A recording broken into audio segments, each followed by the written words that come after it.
Welcome back, travelers, to the Planeswalker's Tome, your portal to the realms of Magic the Gathering. Whether you're joining us on YouTube or through our podcast, we're thrilled to have you along for the journey. Now let us resume our exploration of The Shattered Alliance by Jeff Grubb. Chapter 4. The Missing Pit. What is the nature of evil? Evil is mistakenly portrayed as a unified force. Tresselhorn, Stomgard, the Adnates of Soldevi, Varchild. All of these, we are told, were cut from the same cloth, and share that same corrupted fabric. Yet these forces have battled each other as often as they have fought the forces of good, and so can hardly be considered members of the same side. Some researchers state that all who bear the stamp of evil are imperfect, or faulty beings from the outset. The more generous scholar may classify them as being merely weak, corrupted by the potent forces that poisoned them. Yet in the end, the historians label them all as evil, as if that state were a disease that could be contracted through mere proximity. So goes traditional thought. In reality, the various forces of evil all chose their path for reasons that sounded good, even beneficial at the time. They might have chosen their paths for personal advancement, for a particular belief or religion, for the desire for power, or even for patriotism or devotion. What unified them all, from Lim-Dûl to the Adnates, was usually the belief that they had the answer to whatever problem beset them. This answer often had the disadvantage of requiring minimal sacrifice on the part of the solver.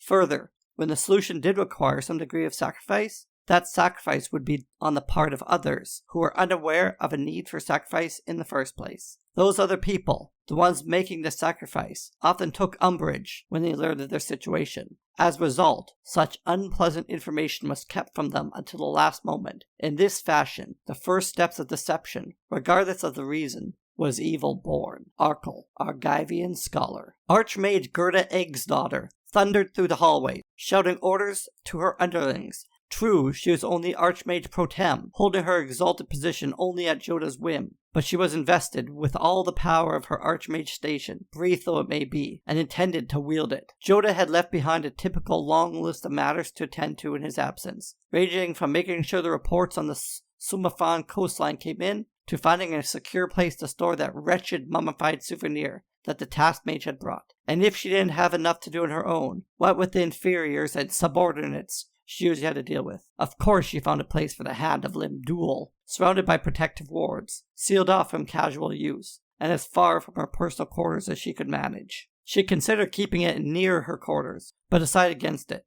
Instead, tagging its container with a simple spell that would ring an alarm in her study if anybody bothered it. She had more alarms of that type than she could count, all wired back to her private study. One last request that the Archmage Eternal had made before departing was for Gerda to pack up his study and move it to the newer, drier quarters, a move long overdue in her opinion.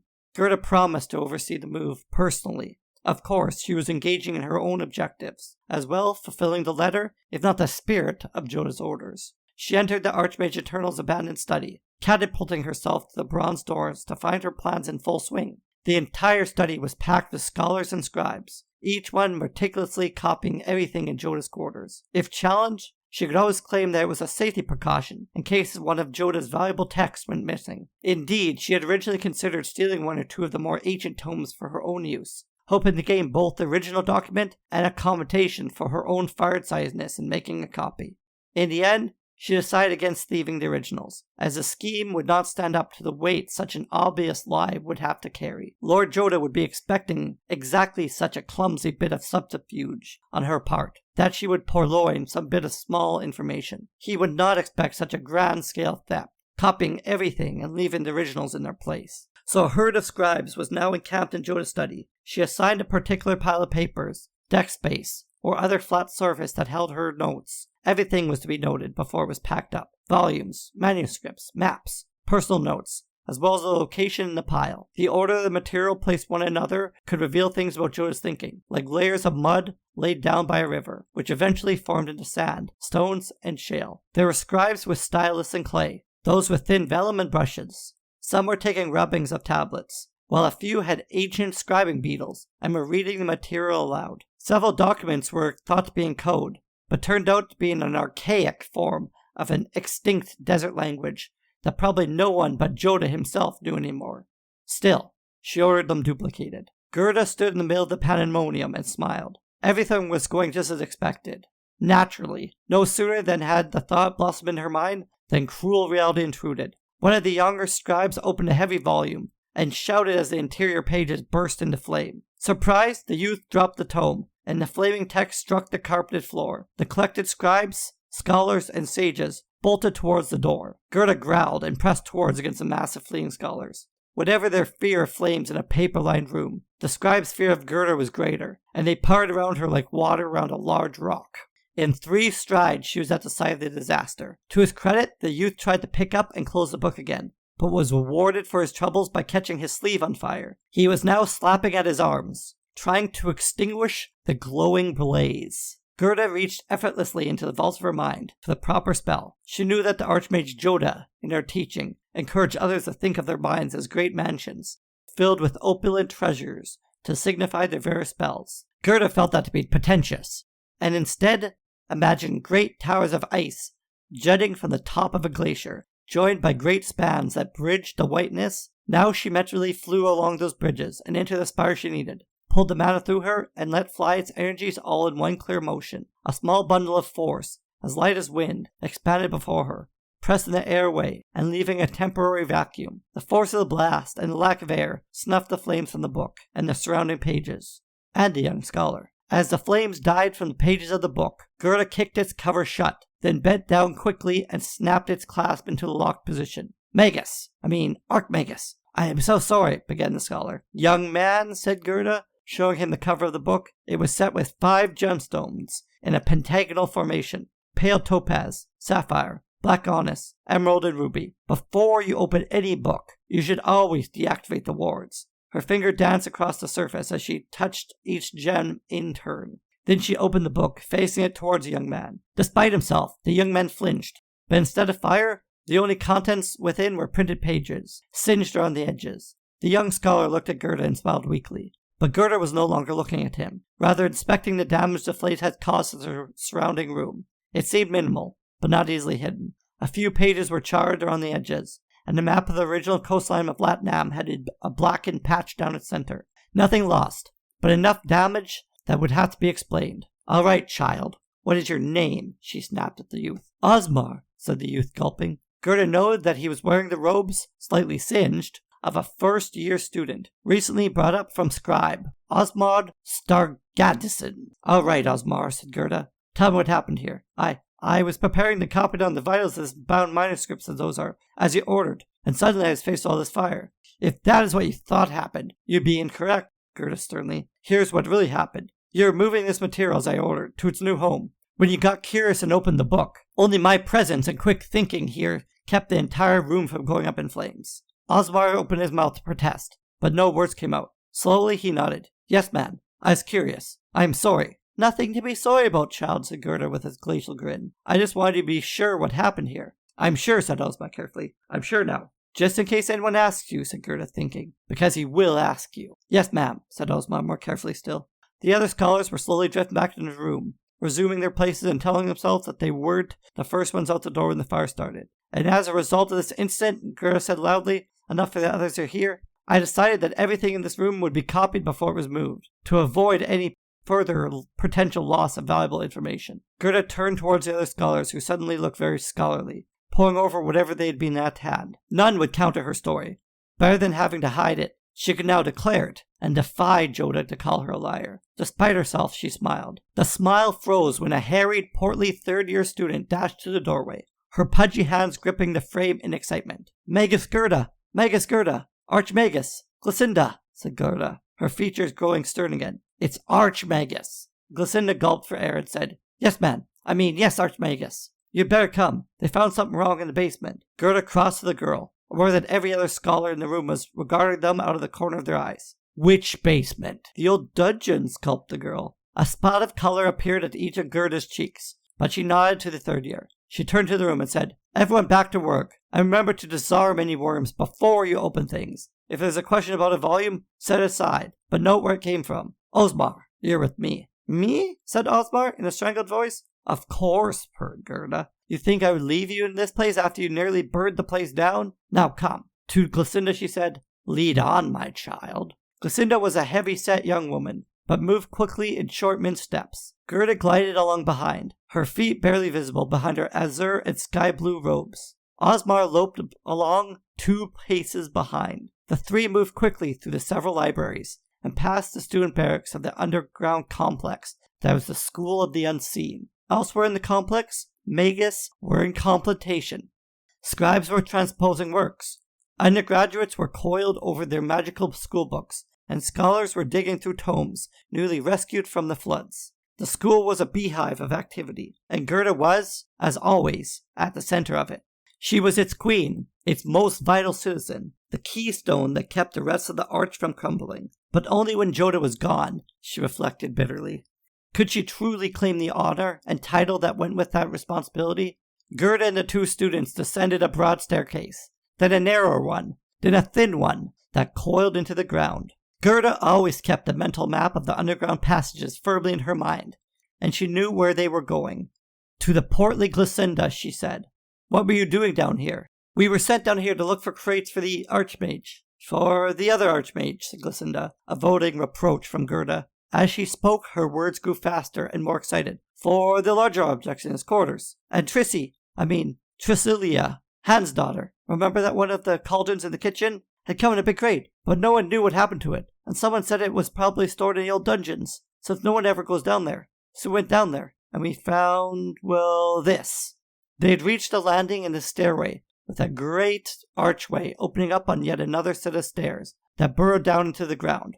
A gaggle of low-year students was clustered around the arch, all of them young enough to be Gerda's grandchildren. Their gossip ceased as soon as Gerda appeared, as if a lid had been dropped upon them. Gerda gave a frowning nod at the students and looked down the stairs. The stairs descended 3 steps, then ended in a wall of ebon darkness. The darkness seemed to have no mass, but swallowed the surrounding torchlight. "Who found this?" inquired Gerda of the group at large. There's a shifting of feet, and Glycinda volunteered.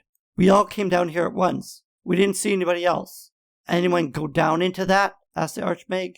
Again the young conspirators looked at each other. A pale, thin girl with eyes responded. "We tried. It has a creepy feeling. No one wanted to go in." She bit her bloodless lip, and Gerda bet that the young woman had tried and failed. "You're Trisilia?" asked Gerda, and the one young woman nodded. "So you got closer and felt repulsed by it?" "Yes, Archmage," said Trissy. "Was it a physical repulsion?" Gerda said calmly. "Like a wall or a gust of air?" "More emotional," replied the pale girl, and Gerda knows now that this one had taken to coaling her eyes. She looked like a bandit cat, her nervous eyes set in a black mask. "Describe emotional," said Gerda sternly. Tricia shifted uneasily. "The closer you get to it, the further away you want to be from it." The girl's demeanor marked her as a swamper, one who would embrace the so-called black spells, the mana of the marshes. Gerda did not doubt that this one felt the serene call of the ebb and darkness, and that was what gave her the idea to go exploring down here. But now, confronted with such an undiluted darkness, the pale girl wavered. Gerda raised her templed fingers to her lips and asked a question she already knew the answer to. "Is this magical?" Heads nodded all around. Gerda then said, "Is there a color to this mana?" "Black," said Trisilia immediately, and then blushed. Her skin turned an almost normal shade in the process. "Can you pull from this mana then? Can you understand what spell is being cast?" asked Gerda, raising her eyebrows. Tricia shook her head. It's repellent. There's something wrong with it. Black mana pulls from the natural decay, from the rot of the bogs and decay of the dead. It is the alley of fungus, rot, and mold. This is something else." "It is what you described," said Gerda, "but in a much more concentrated form." She nodded to herself. The teaching part of this experience was over. "Trisilia, I want you to go up and have them put a guard on the stairs, down to this level. Glycinda, you go with her and bring back a rope. The rest of you stay here. Osmar, you're with me." "Pardon, Archmage?" said Osmar, who'd been trying to fade into invisibility among the other students. "We are going into the darkness," said Gerda, "and if something goes wrong, I'm going to need somebody I know can shout. You've already proven that." The 2 female students ambled up the stairs as Gerda took the first steps down towards the ebon mass blocking the lower staircase. With the first step, she could see the problems the student had faced. It was like leaving a hot, sunny plaza and stepping into the shade. Her skin was immediately chilled, and the air felt cold in her lungs. She took another step downwards, and the feeling of coldness increased, and with it, a growing dread. And a third step, the strain almost physically forcing her to turn back. Her stomach turned, and Gerda whispered a small spell to bolster herself. She turned slightly to make sure Osmar was following in her wake. The scholar was there, his face pale and grim, his mouth a tight line. Gerda turned back to the wall. She'd expected something solid, but found it was as insubstantial as a shadow. She reached up to touch the apparent surface of the black wall. She heard laughter, high and piping, not coming from the wall, but from within her. It was black laughter, dark laughter, the laughter of petty demons that surged around her ice castle memories. She lifted her hand from the wall. The taunting laughter diminished, but did not entirely evaporate. This was not good at all. "Take my hand," said Gerda, reaching back. The hand that gripped hers was cold and clammy, and Gerda had to look back to make sure it was Osmar's. The young scholar's forehead was wet with sweat, and he wiped it away with his free hand, nodding. Gerda stepped into the blackness, Osmar in tow. There was a feeling of pressure as she stepped through, and the world darkened around her. She felt the magical energy press around, so intense that it threatened to pop her eardrums. She worked her jaw until the pressure eased somewhat. Beneath her was more of the black fog. Gerda reached into her mind and summoned a bit of light, a small cube of sapphire blue that glimmered above her. The very action of casting a spell felt wrong. At the moment of casting, she felt as if the blackness suddenly pressed harder on her from all sides, threatening to fill her to bursting point with its dark radiance. Her summoned light was almost overwhelmed by the dark, and cast only the barest glimmer on the two intruders. She looked back at Osmar's face, now clearly frightened. Behind him was a dimly lit haze, in which floated indistinct shadows, the curious students left up at the landing. She descended cautiously, feeling each tread as she went down. Osmar's hand started to tremble, and it was clear that his nerves would break soon. She counted the steps, and at the correct number she reached the bottom. Good, she thought. The blackness did not rearrange the physical world. She wondered why the alarm sigils she had placed down here had failed to warn her of what had happened. Gerda turns to Osmar, his face a blue-white in the glowing cube, his eyes wide and almost panic-stricken. "Are you all right?" she asked, her voice sounding like she was underwater. Osmar looked at her strangely, then nodded. "Can you keep up?" Osmar paused for a long moment, then shook his head. He looked at the floor, his pale face darkened in embarrassment. Gerda touched his shoulder firmly, but encouragingly. "Stay here. Watch my light. If it goes out, count to 100. If I'm not back, go upstairs and tell the others what happened." Osmar opened his mouth to protest, then shut it like a portcullis ringing home. He nodded.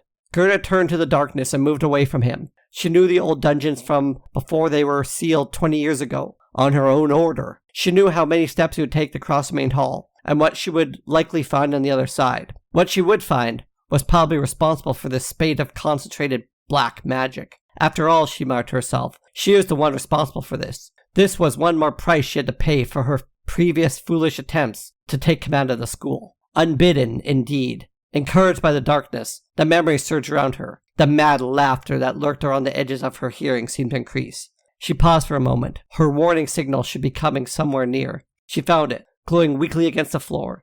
The loops and interlocking crossings of the room pulsed feebly against the black fog. It had not been tripped by anything, physically, so it was still active.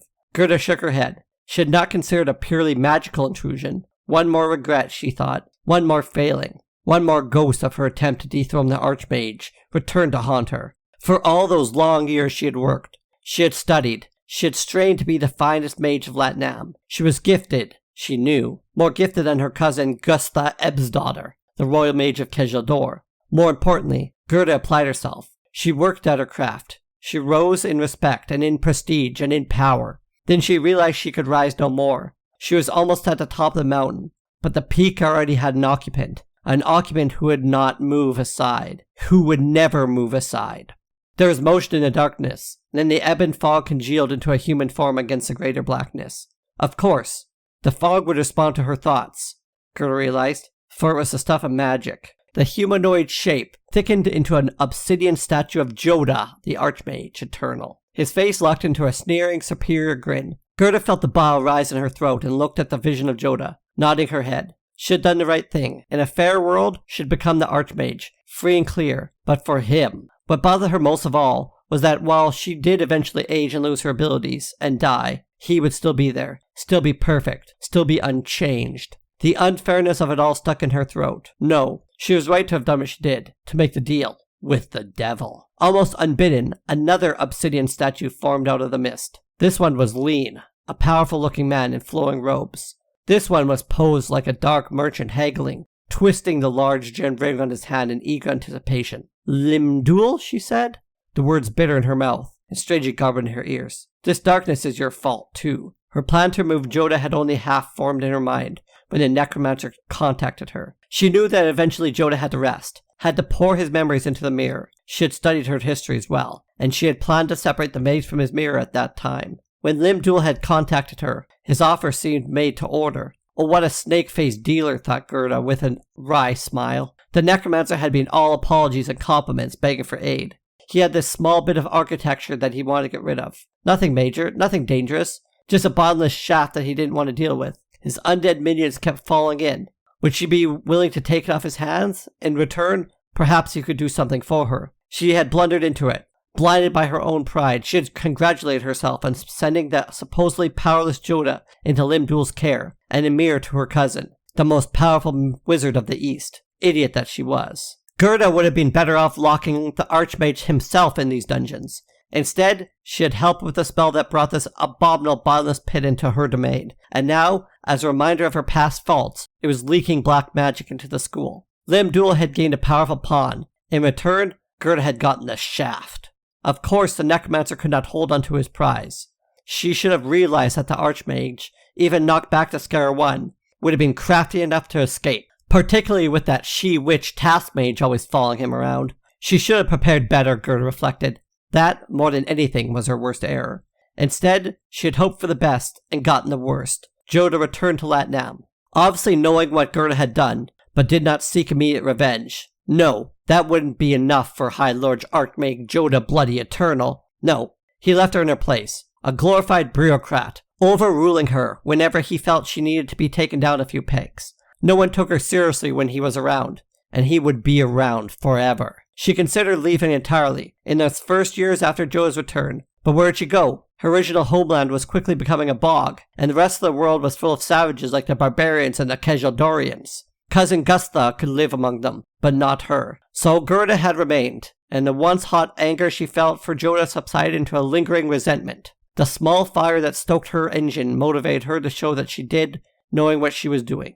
Now this had happened, and she would be punished again. She thought about how this problem had appeared, right after Jodah had left, and wondered if it was one more part of his plan. She suspected that he was directly responsible. Shaking her head bitterly, she walked between the shining ebony statues of her pain. Lim-Dûl and Jodah. The pair effervesced away as she passed them, rejoining the surrounding blackness. She walked carefully now. She had surveyed this area herself, and thought to know every inch of it, even in this Stygian gloom. But it would not do for her to pitch suddenly into the very void she was seeking. Her foot reached an edge. She stopped, tracing a curved hole in the floor with her foot. This was it, she thought, and pumped a little bit more energy into the glowing cube that floated overhead. Again she felt the pressure, as if surrounding black fog was squeezing her, encouraging her to throw all of her magical energy at the cube to take everything that she could hold. The cube brightened and she could see the totality of the pit, a simple ring in the floor, a deeper black, if that were possible, than the fog swirling around her. The blackness,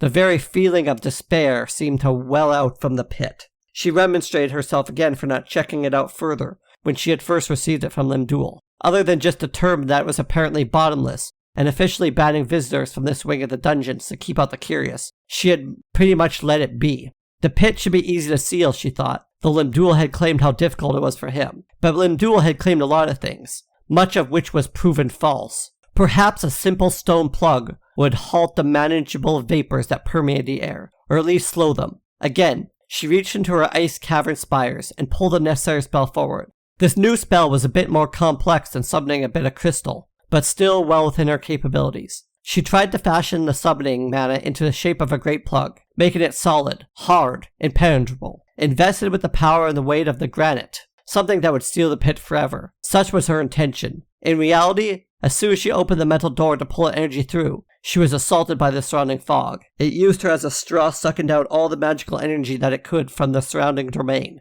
and dispersing it through the surrounding darkness. She screamed as the energies wafted over her. Memories uncalled for welled up and threatened to burst her from within.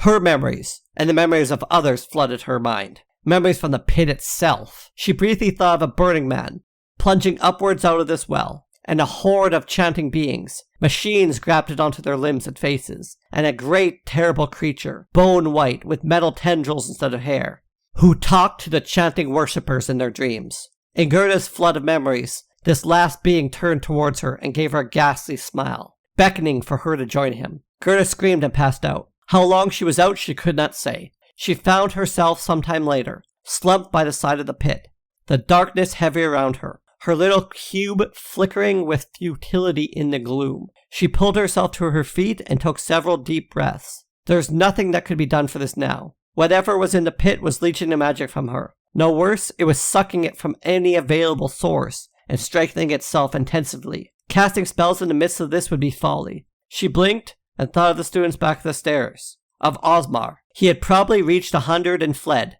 and now a team of wizards was most likely en route, about to fall prey, as she had, to the ravenous appetite of this mist. Quickly she turned and hobbled back towards what she remembered as the entrance. Her bones felt brittle, and her joints hurt as she retreated. The mist had gained more than just magic from her. It had gained a bit of her life. That had made her hate Lim-Dûl and Joda all the more. She found Osmar at the base of the stairs, curled up in fetal position, knees against his chest. His hands were clasped tightly over his ears. He kept mumbling to himself, 45, 45, 45. Gerda felt a pang of sympathy for the scholar, and hoisted him to his feet. Carefully she draped his arms over her shoulder, and started the slow ascent back up the stairs. When they finally reached the top, and the worried faces of the students, Gerda noticed that the black wall of fog had risen a full step, and was only 2 stair steps from the archway. This concludes Chapter 4 of our saga. If you enjoyed the tale so far, don't forget to like, subscribe, and follow us on YouTube and your favorite podcast platform. Your support means the world to us. Until next time, may your adventures be as boundless as the plains themselves. Thank you for listening.